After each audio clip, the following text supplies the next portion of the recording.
বন্ধুরা তোমরা সবাই কেমন আছো? নমস্কার, আমি সুস্মিতা এসেছি নতুন একটি ভিডিও নিয়ে। আজকে আমি বানাবো মটর পনির। পনির, ক্যাপসিকাম, কড়াইশুঁটি, আলু এগুলি সবগুলি আমি কেটে ধুয়ে পরিষ্কার করে সব নিয়েছি। এরপরে আমি কড়াইয়ের মধ্যে তেল দিয়ে দিয়েছি আমি পিস করে রাখা পনিরগুলো। এগুলিকে আমি হালকা লাল লাল করে আমি এখানে ভেজে নেব। তো কড়াইয়ের মধ্যে তেল দিয়ে পনিরগুলো আমি এখানে দিয়ে দিয়েছি আর ভালো করে কিছুক্ষণ লাল লাল করে ভাজতে আছি। এগুলি গ্যাসের হাই ফ্লেমেই ভাজতে হবে, না হলে পনিরগুলো এখানে ভেঙে যাবে। পনিরগুলি ভাজা আমার হয়ে গেছে। এরপরে আমি নিয়েছি পিস করে রাখা আলুগুলি, যেগুলি পনির তরকারিতে দেবো। এগুলি আমি কিছুক্ষণ ঢাকা দিয়ে তাড়াতাড়ি সেদ্ধ হয়ে যাওয়ার জন্য ঢাকা দিয়ে আমি কিছুক্ষণ এগুলিকে ভেজে নেব। তো এখানে আমার আলুগুলো খুব ভালো মতন লাল করে ভাজা হয়ে গেছে। এরপরে আমি ক্যাপসিকামগুলিকেও সামান্য কিছুক্ষণ এগুলিকে ভেজে নিয়েছি।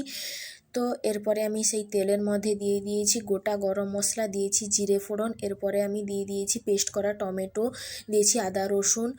এগুলি সব মশলাগুলি ভালো করে কড়ার মধ্যে আমি কষে নিচ্ছি। এরপরে দিয়েছি স্বাদ মতন লবণ। লবণটা অবশ্যই তোমরা তোমাদের স্বাদ মতন দেখে দিয়ে দিও। এরপরে দিয়েছি লঙ্কা গুঁড়ো, দিয়েছি হলুদ গুঁড়ো। এরপরে দিয়েছি আমি কিছুটা পরিমাণ পনির মশলা। এগুলি আমি মার্কেট থেকে কিনে এনেছিলাম।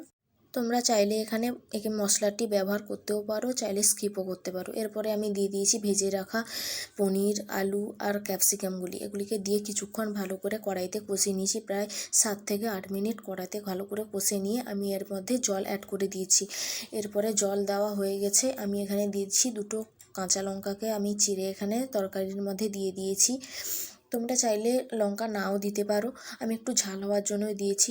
এবার কড়াইশুঁটি দিয়ে দেওয়ার পরে আমি ভালো করে আবার নাড়াচাড়া করে নিয়েছি এবং কিছুক্ষণ ভালো করে ফোটার পরে তারপরে আমি গরম মশলার গুঁড়ো অবশেষে আমি অ্যাড করে দিয়েছি। এর গরম মশলা গুঁড়োটা দেওয়ার পরে কিছুক্ষণ আমি এখানে ফুটিয়ে নেব। প্রায় আবারও 5 থেকে 6 মিনিট আমি এখানে ফুটিয়ে নিয়েছি। তরকারি নামিয়ে নেওয়ার সময় আমি এখানে ধনেপাতা কুচি দিয়েছি। তো বন্ধুরা, আমার এই রেসিপিটা কেমন লাগলো মটর পনিরের, তোমরা সবাই কমেন্ট করে অবশ্যই জানাও।